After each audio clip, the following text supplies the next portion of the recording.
Bonjour, ceci est la quatrième vidéo de la série Débuter en programmation. Alors la dernière fois on avait vu l'instruction input qui servait à faire passer de l'information depuis le clavier, donc depuis l'utilisateur, jusqu'à la mémoire de l'ordinateur. On avait vu aussi les expressions dites booléennes, donc ce sont des expressions qui peuvent être soit vraies soit fausses. Et on avait vu comment utiliser ces expressions booléennes dans des instructions conditionnelles. Par exemple, souvenez-vous, si on écrit une variable, disons âge, égale 25 par exemple, et que je pose comme condition eh bien, d'avoir âge supérieur ou égal à 18, je pouvais faire si ma condition, sous-entendu si ma condition est vraie, et bien alors je peux écrire euh, la condition est vraie, et puis ensuite un ensemble d'instructions. Instruction 1, disons. Là, j'ai copié-collé, instruction 2, etc.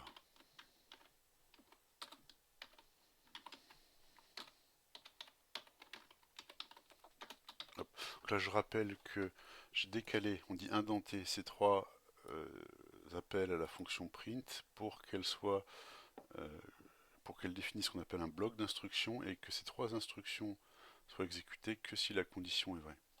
Dans le cas contraire, donc sinon, on dit else en anglais, print, la condition est fausse.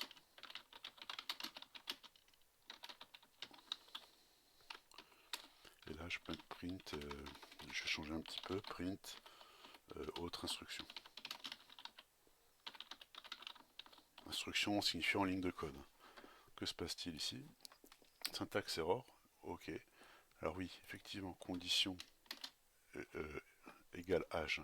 Donc cette expression qui est soit vraie soit fausse, avec la syntaxe, avec l'opérateur logique ici qui va comparer l'entier int à l'entier 18 et me construire donc un résultat vrai ou faux, je vais le ranger, l'affecter à la variable condition. Voilà, donc dans âge, j'ai un entier qui vaut 25. Dans condition, j'ai un booléen qui vaut true. Ok. Donc là, la condition est vraie. Et oui, puisque 25 est plus grand ou égal, supérieur ou égal à 18. Et donc, ce sont les trois instructions aux lignes 5, 6 et 7 qui vont être exécutées. Donc la condition est vraie, instruction 1, instruction 2. En revanche, si je mets un âge plus petit, ici je recommence. Donc là, j'ai bien 16 dans ma variable âge. Et tiens, ma condition passe à false. Donc ce sont les autres instructions qui sont exécutées ici. Bien. Alors, admettez que j'ai envie de répéter par exemple 20 fois une instruction. Par exemple print bonjour. J'ai envie de dire bonjour 20 fois. Alors première option, copier-coller l'instruction 20 fois. Oups, zut. Z, CTRL Z pour annuler.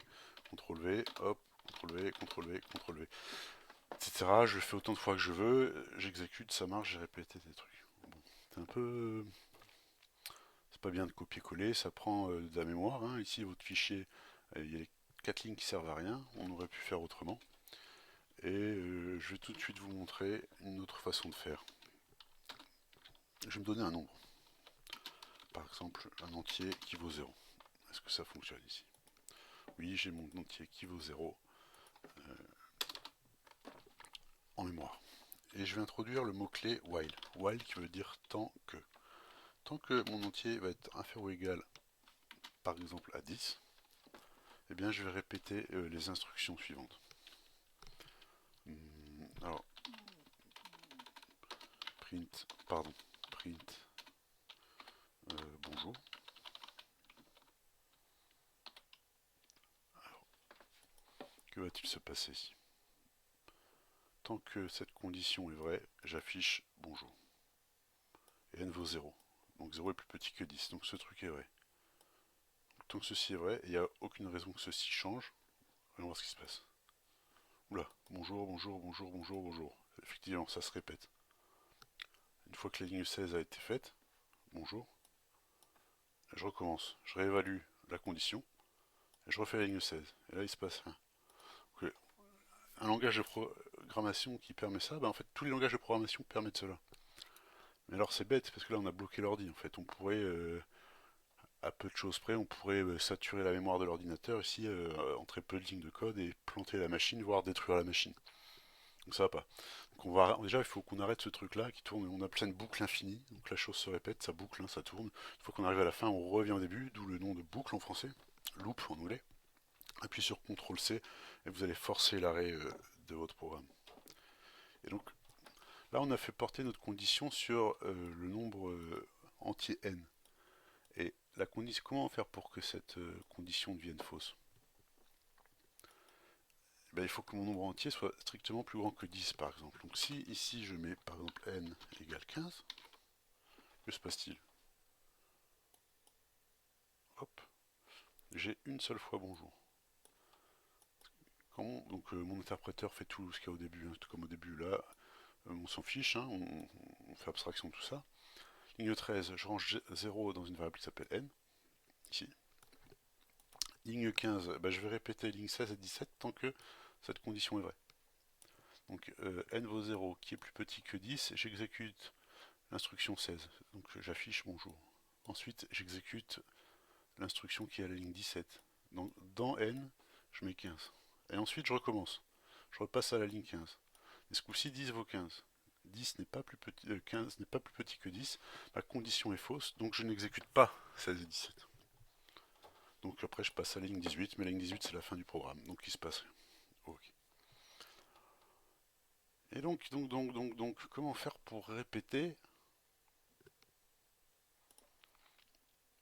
l'instruction 16? Donc là, mon changement pour ce qu'on pourrait appeler mon compteur, n, il va compter le nombre de fois où je vais rentrer dans la boucle. Ça est trop brutal, il passe de 0 à 15, et donc première fois à 0, bon, la condition est vraie. Deuxième fois, quand n vaut 15, la condition est fausse, je sors. Une répétition de 1, ça sert à rien, hein. Répéter, c'est à partir de 2. Que faire si par exemple j'augmentais de 1 à chaque fois n? Donc là c'est une notion qui est très importante, on va dire qu'on va incrémenter n.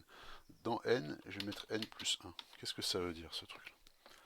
Donc quand j'arrive ici, n vaut 0. Je vais calculer n plus 1. Donc 0 plus 1, ça me donne 1. Que je vais ranger dans n. Donc avant dans n il y avait 0, maintenant il y aura 1. Et hop, on retourne à la ligne 15, on regarde si 1 est plus petit que 10. Oui, je vais printer bonjour. Et ensuite je recommence. Maintenant qu'il y aura n dans 1 dans n plutôt. Quand je vais faire n plus 1, je vais obtenir 2. Et je vais le ranger dans n, qui contiendra maintenant 2. Et on recommence. Que se passe-t-il? Hop, bonjour. Alors ça c'est cool. J'ai répété plein de fois bonjour, autant de fois enfin, que possible au regard de cette condition. Donc regardez ici, n vaut 11. Donc j'ai augmenté n jusqu'à ce que la condition devienne fausse. Et pour s'en convaincre, on peut afficher en dessous, par exemple, print n égale et mettre la valeur de n ici. Ok. Bonjour n égale 0. Ensuite, bonjour n égale 1. Et la dernière, c'est bonjour n égale 10. Donc n vaut 10, après n vaut 11, mais la condition pour n vaut 11 n'est plus vraie. On arrête de tout répéter. Donc là, il y a plusieurs choses à dire en fait. C'est un peu plus long que ce que je pensais, mais il faut prendre le temps de bien comprendre ces notions fondamentales ici. Donc ça, on appelle ça une boucle.